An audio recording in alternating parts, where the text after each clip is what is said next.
Eu achava que nada mais poderia me ferir vindo da minha família, até o dia do casamento da minha irmã. Diante de centenas de convidados, meu próprio pai me desmoralizou, me chamou de inútil, disse que eu era uma pobre fracassada, e, como se não bastasse, me deu um tapa no rosto enquanto todos riam. Foi naquele instante, com o salão inteiro me olhando como se eu fosse lixo, que algo dentro de mim morreu, e algo muito maior despertou. Eles achavam que podiam me destruir porque acreditavam que eu não valia nada. Só não imaginavam que eu tinha uma vida inteira construída em silêncio, e que aquela humilhação seria o estopim para a maior virada que eles poderiam presenciar. Se você quer saber como o destino deles mudou depois desse tapa, ouça essa história até o fim. Olá, seja bem-vindo ao canal Histórias Surpreendentes, curta e se inscreva nesse canal, aproveite e ative as notificações. Comente aqui de qual cidade você está assistindo, vou adorar saber e deixar um coração no seu comentário. Desde criança eu aprendi, na Marran, que algumas famílias só amam quem podem exibir. Na nossa casa, meu valor sempre foi comparado ao da minha irmã, Bianca, a favorita desde o primeiro choro. Ela era a princesa, a filha perfeita, a mais bonita, a mais inteligente, a mais digna de orgulho.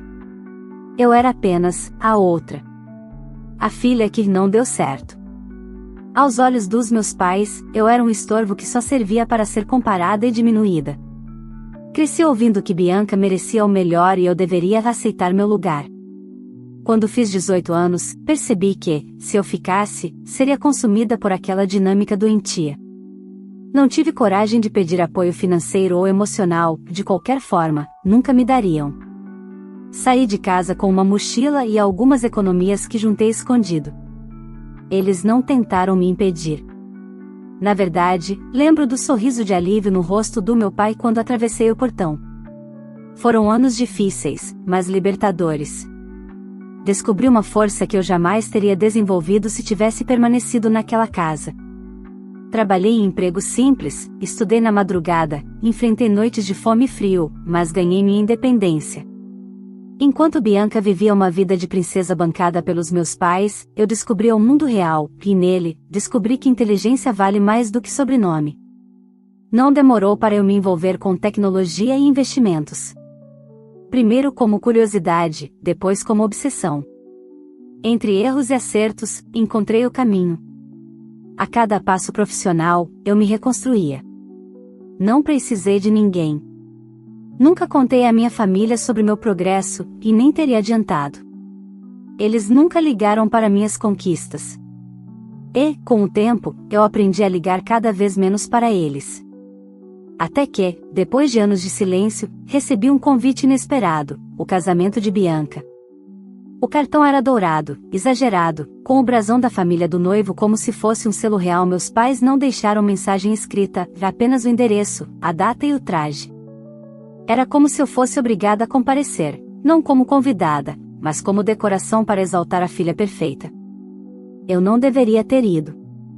Eu sabia disso. Mas havia algo dentro de mim, algo antigo, incômodo, não resolvido. Uma parte que ainda queria ser vista, não amada, não aceita, apenas vista. Talvez eu quisesse provar a mim mesma que nada mais me atingia. Talvez eu quisesse encerrar aquele ciclo do mesmo jeito que começou, cara a cara. Quando cheguei na igreja, percebi que a decisão de estar ali mudaria tudo. O olhar das pessoas para minha roupa simples foi como uma lâmina. O sussurro das tias e primas sobre a filha fracassada atravessou como flechas. E os meus pais estavam radiantes, não porque viriam Bianca se casar, mas porque teriam a oportunidade de me diminuir publicamente, e eu sentia isso no ar. Bianca entrou como sempre viveu, em pedestal. Vestido de princesa, cílios longos, sorriso treinado. Aplausos. Lágrimas. E eu, no banco, invisível. Ou, pior, alvo. O jantar de recepção parecia uma vitrine social. Empresários, políticos, empresários ricos, todos conversando sobre dinheiro, status, sobrenomes, viagens internacionais. Eu era um corpo estranho entre eles. Meus pais se certificaram de me colocar na mesa mais distante, como se eu tivesse alguma doença contagiosa chamada vida real. E então, O noivo se aproximou acompanhado de seu pai, um homem influente, de aparência calma, olhar calculista. Meu pai viu a oportunidade perfeita para o espetáculo. Ele me segurou pelo braço, forte demais, e me empurrou para frente. Essa é minha outra filha, ele disse alto demais, para que todos em volta ouvissem. A que não deu certo. Está desempregada, vive de favor, mas insiste em aparecer. Risos ao redor. Risos abafados, mas presentes. Bianca sorriu com satisfação, como se aquela humilhação fosse um presente de casamento. E antes que eu pudesse reagir, a mão do meu pai acertou meu rosto. Um tapa seco. O salão congelou por um segundo, apenas um segundo, depois retornou às risadas nervosas. Eu senti o gosto de sangue e de infância de novo. Senti tudo o que passei naquela casa correndo pelo meu corpo em um único instante. Mas o que ninguém esperava aconteceu no segundo seguinte. O sogro de Bianca me olhou com atenção. Seus olhos se estreitaram, como quem reconhece alguém não pelo rosto, mas pelas conquistas. Esse foi o momento em que o destino virou. O salão inteiro ainda ecoava com risadinhas e comentários maldosos, mas o olhar daquele homem, o pai do noivo, silenciosamente calou tudo ao meu redor. Ele se aproximou devagar, ignorando completamente o constrangimento armado pelos meus pais. Seu filho, o noivo, acompanhou cada passo com expressão confusa. Você, o sogro disse, inclinando levemente a cabeça. Desculpe perguntar, mas, seu nome é Camila Duarte, certo? Meu coração parou. Não era um nome comum. E ninguém ali sabia meu nome completo, minha família sempre fazia questão de me chamar apenas de Camila, sem sobrenome, como se eu não fosse parte deles. Bianca deu uma risadinha debochada. Ela deve ter usado meu sobrenome. É tão desesperada por atenção que não duvido. O sogro a ignorou.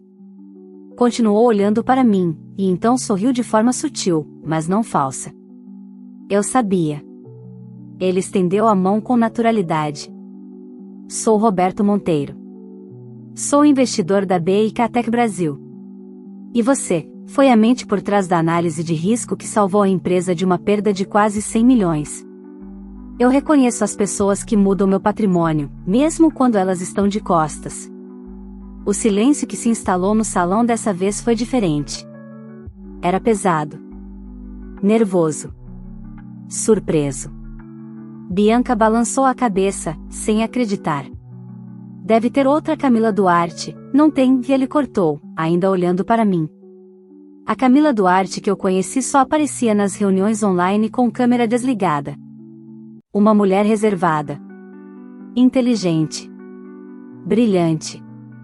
E extremamente discreta. Sempre recusou convites para eventos presenciais. Agora faz sentido. Era como se cada palavra fosse uma marretada na ilusão construída pelos meus pais. Você trabalha? Minha mãe soltou, como se fosse impossível. Roberto riu levemente, não de mim, mas da ignorância deles. Trabalha? Ele repetiu, ainda sorrindo. Sua filha foi a consultora mais valiosa do nosso grupo empresarial. Inclusive tentamos contratá-la oficialmente várias vezes, mas ela nunca aceitou. Preferiu manter independência absoluta. Meu pai engoliu seco. Ele olhou para mim pela primeira vez com algo diferente de desprezo e medo. Isso é verdade? Ele sussurrou, como se esperasse que eu negasse, que fosse tudo um engano. Eu não respondi. Não precisava. Roberto olhou para a marca vermelha no meu rosto, onde o tapa ainda queimava. Foi você quem bateu nela? Sua voz desceu de tom, ficando gelada. Meu pai tentou disfarçar, riu, inventou histórias, foi uma brincadeira. Ele disse, nervoso. Entre família, sabe como é, não? Roberto cortou seco. Eu não sei. Na minha família ninguém toca em ninguém com violência. E se eu tivesse visto antes, teria reagido. Os convidados começaram a se afastar discretamente da minha família, como se medo e vergonha fossem contagiosos. Bianca perdeu o sorriso.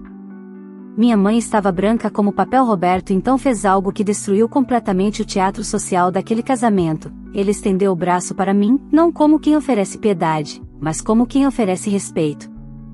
Camila, você se importa de dar uma volta comigo? Ele perguntou.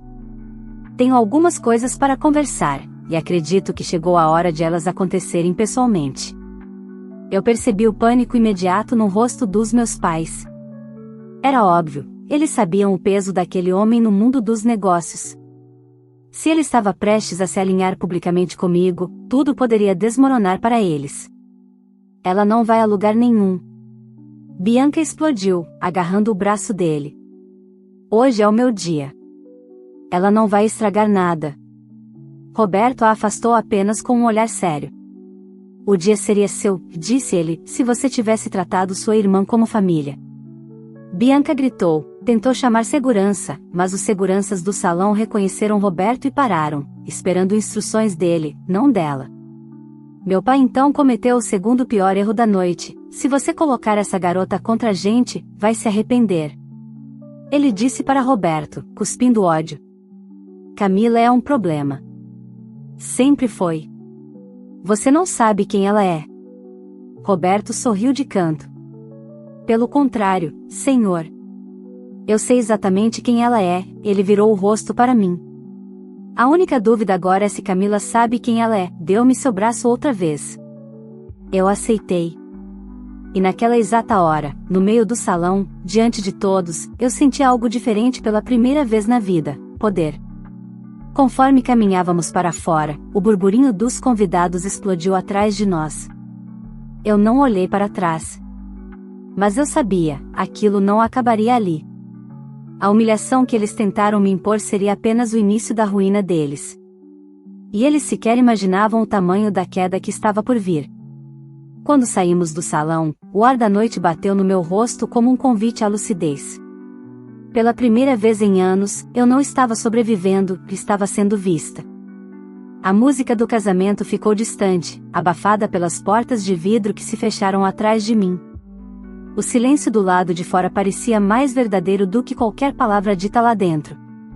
Primeiro de tudo, Roberto disse, eu quero pedir desculpas pelo que aconteceu. Sei que não foi minha culpa, mas eu estava lá, e eu deveria ter impedido. Não foi sua responsabilidade, respondi. Minha voz soou firme, e eu mesma me surpreendi. Eles sempre foram assim. Ele me estudou por alguns segundos, depois fez um gesto gentil, indicando os bancos do jardim iluminado ao lado do salão. Sentamos. Eu me preparei para perguntas invasivas, curiosidade, expectativa, mas ele não era como os outros. Eu não quero saber da sua família, e ele começou. Quero saber de você. Você recusou propostas que qualquer consultor aceitaria de olhos fechados. Você trabalha com os grupos empresariais mais difíceis do país, mas só à distância. Por quê? Demorei alguns segundos para responder, não porque não soubesse a resposta, mas porque nunca tinha dito em voz alta, porque independência não tem preço, falei. E porque, se algum dia eu fracassasse, eu queria que o fracasso fosse meu. Não fruto de alguém que me sabotou ou tentou me controlar. Roberto concordou devagar, como quem finalmente entendia. Então você já sabe o que vai fazer agora? A pergunta ficou no ar como uma brasa. Eu não sabia. Na verdade, eu nunca tinha permitido a mim mesma pensar no futuro com liberdade real. Sempre tive medo de sonhar, como se qualquer conquista pudesse ser arrancada de mim a qualquer momento. Foi quando a porta do salão se abriu novamente, e alguém veio correndo em nossa direção, minha mãe. O desespero no rosto dela teria comovido qualquer desconhecido. Mas eu a conhecia bem demais. Ela só corria quando tinha algo a perder. Camila. Ela arfou, parando diante de nós, com as mãos nos cabelos. Filha, você precisa voltar lá dentro e dizer àquele homem que era brincadeira. Que você inventou aquilo. Que você está confusa. Roberto ficou em silêncio, apenas observando. Estão dizendo que você é perigosa, que pode destruir a reputação da Bianca e do seu pai. Ela choramingou. Você estragou a imagem da nossa família, e você precisa consertar. A palavra nossa ardeu nos meus ouvidos. Eu me levantei devagar. Eu? Estraguei? Sim. Ela gritou, sem perceber o ridículo. Você sempre estraga tudo. Sempre foi o erro da nossa vida. Você nunca deveria ter nascido. Foram palavras que eu já tinha ouvido quando era criança. Mas naquela noite, elas não doeram. Porque eu não era mais a menina que queria amor. Eu era a mulher que conhecia seu valor e que tinha testemunhas. Roberto se levantou ao meu lado, mas eu ergui a mão, pedindo para ele não interferir. Eu precisava acabar com aquilo sozinha. Mãe, que eu disse, lenta e claramente, vocês só me convidaram para o casamento para me humilhar. E conseguiram, por alguns segundos. Mas agora acabou. Eu não vou proteger vocês. E eu não vou mentir para que continuem vivendo a fantasia de família perfeita. Ela ficou estática. Era como se ninguém tivesse falado assim com ela antes. Você não entende, Camila. Ela sussurrou, tremendo. Seu pai está arrasado. Ele está passando mal. E Bianca está trancada na sala de maquiagem chorando. Você precisa nos ajudar. Sua irmã sempre foi tudo que você não conseguiu ser. É exatamente por isso que eu respondi que eu nunca mais ajudarei. A dor em seu rosto se transformou em fúria. Você é um monstro. Eu sorri, pela primeira vez sincera diante dela. Se ser um monstro é não permitir mais que vocês me pisem, então eu prefiro ser um monstro do que voltar a ser filha de vocês. Ela deu um passo à frente, levantando a mão como se fosse me bater, repetindo o gesto do meu pai. Mas desta vez, Roberto segurou seu pulso com firmeza. Com todo respeito, senhora, ele disse, se a senhora tocar na Camila outra vez, eu pessoalmente a tiro da própria festa da sua filha. Minha mãe arregalou os olhos e recuou, chocada, derrotada, impotente. Ela voltou apressada para o salão. Ficou claro, não havia amor naquela corrida desesperada até mim. Havia medo. Medo de perder status, poder, aparência, dinheiro, tudo aquilo que, para ela, valia mais que qualquer filha. Roberto suspirou. Agora acho que eu entendi tudo, ele disse. E entendo também porque você escolheu trabalhar em silêncio. Eu virei o rosto para ele. O mundo às vezes reconhece talento, falei. Mas dentro de casa, meu nome sempre foi sinônimo de fracasso. E eu permiti que isso me travasse por tempo demais. E agora? Ele perguntou. O que você quer fazer com isso? Antes que eu respondesse, ouvimos um barulho vindo das portas do salão, e vimos meu pai surgir cambaleando, desesperado, perdido. Algo havia acontecido lá dentro. E naquele instante, eu soube, a queda deles estava só começando. Meu pai estava parado na entrada do salão, pálido como um homem que tinha acabado de ver sua própria ruína se aproximar. O suor escorria da testa, manchando o colarinho impecável do terno. Ele olhava em volta como se o mundo tivesse virado de cabeça para baixo e, de certa forma, tinha. Assim que percebeu que eu e Roberto observávamos do lado de fora, ele veio até nós com passos pesados, desesperados. Quando chegou perto, ele não falou meu nome, nem se desculpou, ele fez o que sempre fez, tentou me usar. Camila, ele sussurrou, quase sem voz, você precisa voltar lá para dentro agora. Falar com o sogro da Bianca. Convencê-lo de que nada daquilo é verdade, que você só estava, sei lá, brincando. Você vai destruir a nossa família. A palavra nossa de novo. Como se eu pertencesse a eles. A nossa família? Perguntei, sem raiva, apenas cansada. Ou a imagem da família perfeita que vocês venderam a vida inteira? Ele se aproximou tanto que eu senti o cheiro do uísque. Se você não voltar, o contrato vai ser cancelado, ele sussurrou. O pai do noivo ia investir na nossa transportadora. É muito dinheiro, Camila. É o maior negócio da minha carreira.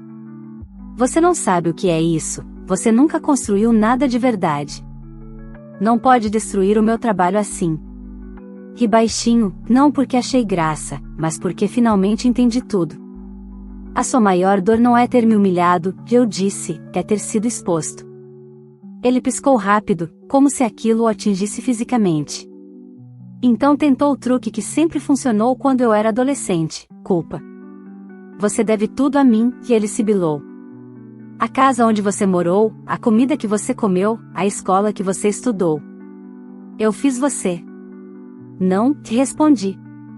Você fez o monstro que achou que podia pisar na cabeça dos outros.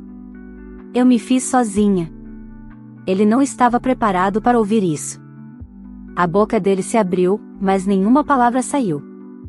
Roberto deu um passo à frente, mas eu ergui a mão de leve. Queria terminar aquilo com a minha própria voz. Pai, você me bateu na frente de 200 pessoas. E ainda achou que eu ia voltar correndo para te salvar. Você nunca me conheceu. Ele se encheu de ódio outra vez. Você acha que é alguém, Camila? Você não passa de uma menina ingrata. Só teve algum valor porque eu deixei você ficar debaixo do meu teto. Você é nada. Eu respirei fundo. Então por que você está implorando para uma nada salvar sua empresa? Ele empalideceu. E antes que eu pudesse continuar, as portas de vidro atrás dele se abriram de novo, e duas pessoas saíram, o sogro e o noivo da minha irmã. O silêncio que se seguiu era do tipo que precede tornados. O pai do noivo se aproximou lentamente, com uma expressão que misturava frieza e decisão. Olhou para meu pai, e depois para mim. Camila, ele disse com formalidade, você poderia me acompanhar por um instante? Meu pai tentou se meter, já com um sorriso hipócrita plantado no rosto. Claro, vamos conversar, foi tudo mal entendido, eu não estou falando com você, o sogro cortou, seco como aço. Estou falando com ela. Meu pai congelou. O sogro, então, virou-se para mim. Eu não costumo deixar negócios se misturarem com assuntos pessoais, ele começou, mas eu teria sido um completo imbecil se eu não reconhecesse o rosto da mulher que recusou uma proposta de consultoria minha há 2 anos, e multiplicou o próprio patrimônio em poucas semanas enquanto o mercado inteiro derretia. Meu pai parecia não entender nenhuma palavra. Só olhava de um para outro, confuso, atônito. Você é a mente por trás do Blueshift, não é? O sogro perguntou. Fiquei em silêncio por alguns segundos, então respondi, sim. O choque no rosto do meu pai foi tão profundo que quase tive pena, quase. Foi nesse instante que o noivo da Bianca, finalmente juntando algumas peças, interveio, pai, isso significa o quê? O contrato está mantido? O sogro olhou para ele como se ele fosse uma criança. Significa que eu não faço negócios com gente que trata assim a única pessoa mais competente da família, respondeu. E significa também que você vai cancelar esse casamento imediatamente. A reação foi imediata, do noivo e de Bianca, que surgira atrás dele, com a maquiagem borrada e o vestido impecável tremendo de ódio e desespero. O quê? Ela gritou. O sogro levantou a mão, sem elevar a voz. Meu filho não vai se casar com ninguém que humilha os outros para subir. E se você tratou a sua própria irmã assim, imagino o que faria com um marido. Bianca ainda tentou argumentar, implorar, chorar, mas a decisão estava tomada. Meus pais começaram a tremer, como se percebessem que tudo, status, dinheiro, reputação, estava desmoronando. Eu, porém, estava calma.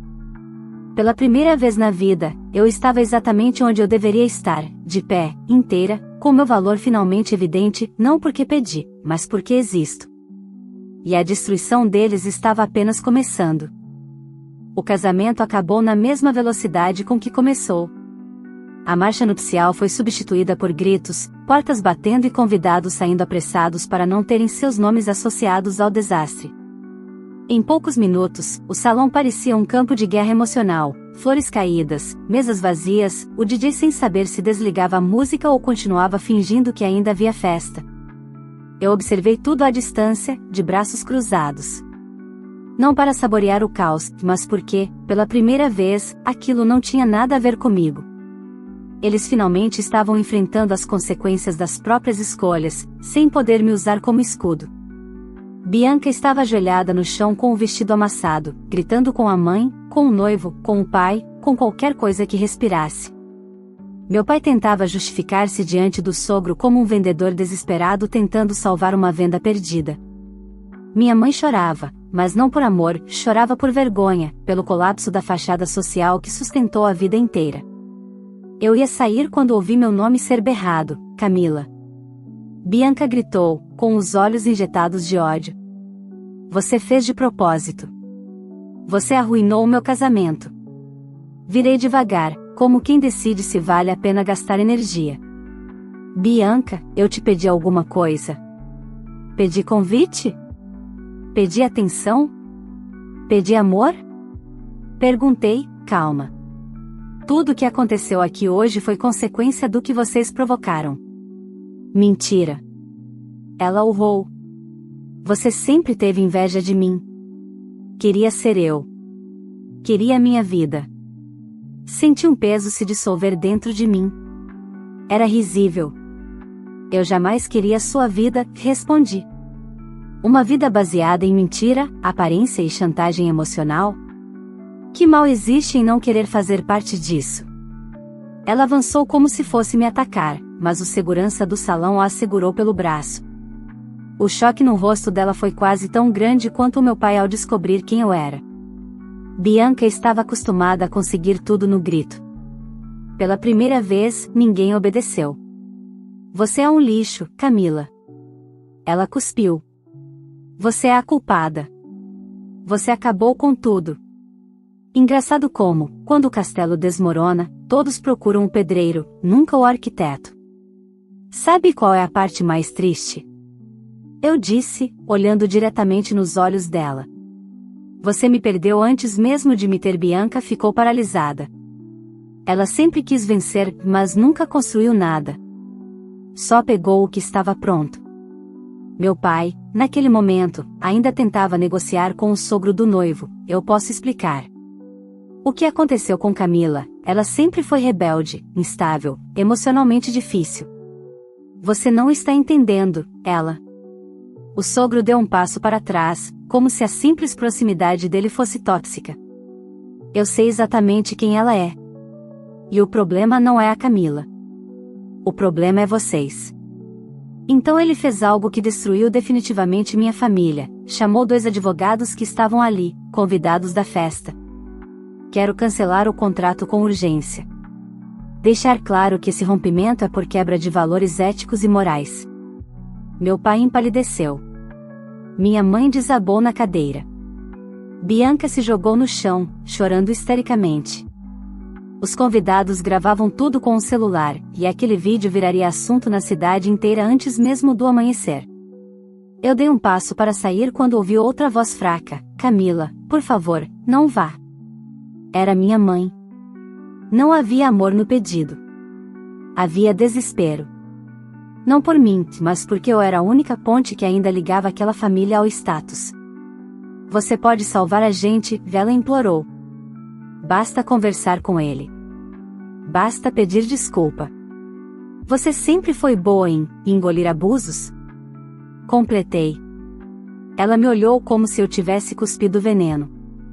Você acha que venceu, ela disse, com uma raiva baixa e venenosa. Mas você vai cair. E quando cair, ninguém vai te querer. Porque pessoas frias acabam sozinhas. Eu ri de leve. Vocês sempre me enganaram com a ideia de que amar é obedecer. Eu cresci acreditando que as pessoas só ficavam ao meu lado se eu merecesse. Só que isso não é amor, mãe. Isso é escravidão emocional. Eu me libertei. E se para vocês liberdade significa ficar sozinha, então sozinha é exatamente onde eu quero ficar. Ela ficou sem resposta, e era algo raro de acontecer. Eu me virei para Roberto, que assistia tudo em silêncio, sem tentar me salvar, sem tentar me orientar. Apenas respeitando o meu momento. Vamos embora, eu disse. Caminhamos até a saída. A cada passo, eu sentia a versão fraca de mim se afastando, morrendo, desaparecendo. A porta do salão se fechou atrás de mim como um símbolo. Eu não pertencia mais àquele lugar, e, pela primeira vez, eu não queria pertencer. Mas, Quando achei que tudo estava resolvido, meu telefone vibrou. Era uma notificação. O contrato da empresa da sua família está em processo de penhora judicial. Depois veio outra. O banco bloqueou as contas da empresa por inadimplência. E mais uma. Novo processo em andamento, possível fraude fiscal. Meu estômago gelou. Eles estavam caindo, e a queda seria muito pior do que eu imaginava. E mesmo sem ter nada mais a ver com eles, a sensação de que aquilo não tinha acabado ainda tomou conta de mim. Quando deixei o salão do casamento naquela noite, eu pensava que tudo tinha terminado. Que, finalmente, a vida seguiria seu rumo sem que o nome da minha família estivesse amarrado ao meu. Mas destino não gira tão rápido. Antes que eu pudesse sequer respirar, meu telefone continuou vibrando com notificações, todas relacionadas à empresa dos meus pais. Penhora. Bloqueio de contas. Processos por fraude fiscal. Paralisação das atividades. Eu não desejava o mal deles, eu apenas não desejava mais ser o escudo deles. E, quando deixei de ser, o mundo real fez o que eu evitei por anos, cobrou a conta. Mesmo assim, me mantive afastada. Não era meu papel salvar quem me destruiu. Nos dias seguintes, a cidade virou um campo minado de rumores. O vídeo da confusão no casamento se espalhou, e todo mundo queria uma narrativa. Na versão dos meus pais, eu era a vilã ingrata que destruiu a própria família. Na versão dos fatos, eles eram os autores da própria ruína, e ninguém mais tinha motivos para protegê-los. Bianca perdeu contratos de publicidade e parcerias que sustentavam sua vida de luxo.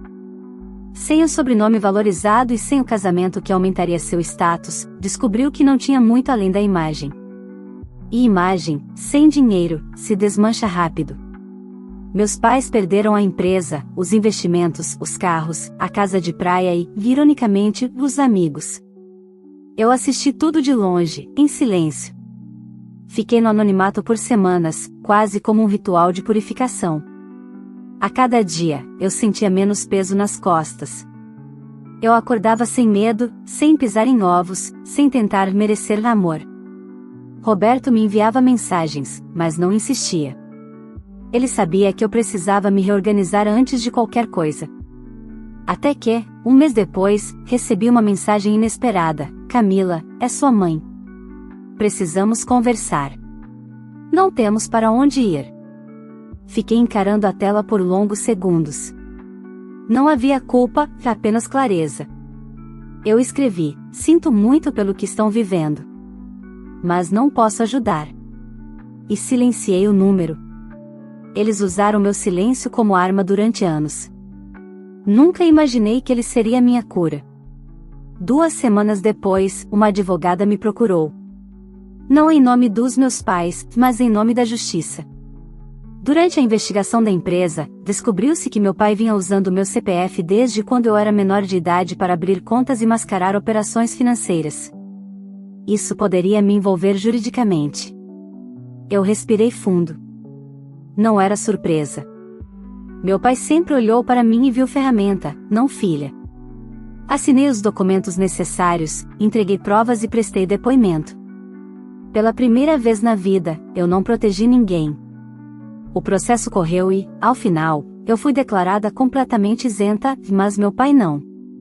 Ele tentou me ligar depois da sentença. Deixou uma mensagem de voz: Camila, você destruiu nossa família. Foi a última vez que ouvi sua voz. Eu não respondi. Enquanto eles despencavam, eu reconstruía. Não de cima para baixo, mas de dentro para fora.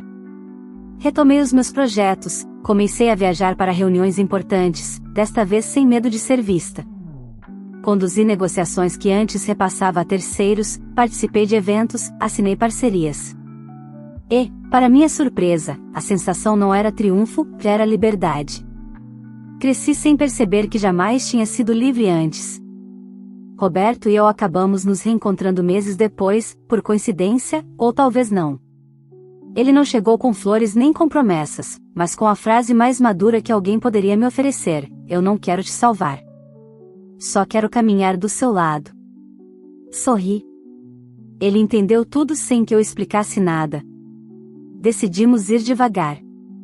Um ano depois, voltei à cidade para palestrar em um evento sobre independência empresarial e inteligência estratégica. O tema era simbólico demais para ser coincidência. O auditório estava cheio.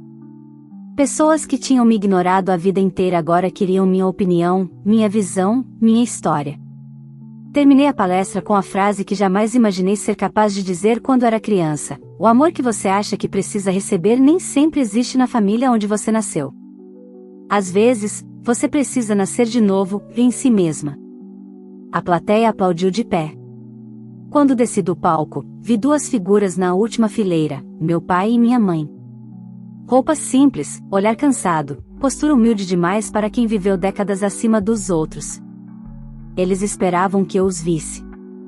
Esperavam um sinal. Um gesto. Um recomeço. Mas o meu recomeço não passava por eles. Dei meia volta e fui embora.